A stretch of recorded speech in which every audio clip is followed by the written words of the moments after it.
Presented by मार भोजपुरी फिल्मी दुनिया।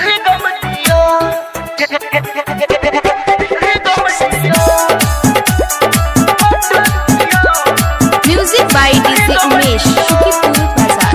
अस्ति राती को जब बोला हायो मलै जाने डढे रही रुला हायो। अस्ति राती को जब बोला हायो मलै जाने डढे रही रुला हायो।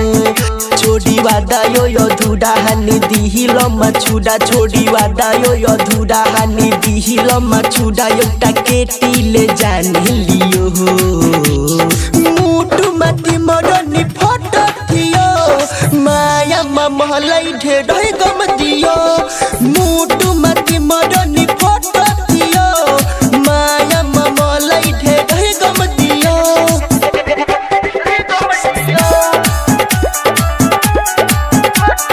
Music by DJ Umesh. Music by DJ Umesh Shukipur Bazar.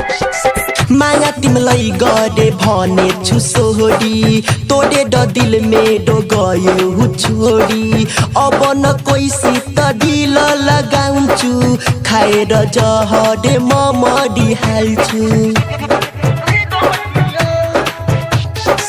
माया तिमलाई गरे भने छु सोडी तोडे ड दिल मेरो गयो छोडी।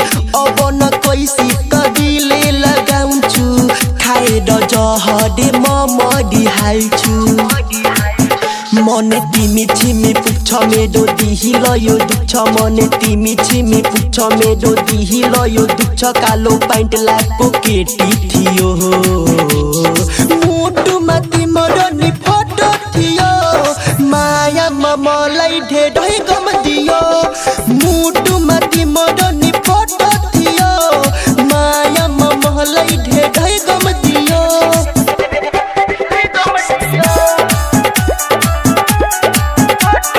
Music by DJ Umesh. Music by DJ Umesh Shukipur Bazar. Writer रामजितलाई छोडेर गयौ राज्य दिवानाको तिमी न भयौ। भनेछ सुन या जादेले तिमीलाई छोडेर यारकाको बाहमा सोयौ। राइटर रामजितलाई छोडेर गयौ राज्य दिवानाको तिमी न भयौ। भनेछ तिमीलाई या जादेले सुन छोडेर यारकाको बाहमा सोयौ। रुन्छ कमलेश गोविन्दे आउँछ रातेमा नानिन्दे रुन्छ कमलेश गोविन्दे आउँछ रातेमा नानिन्दे दिल सिलाए लिएर हँसियो।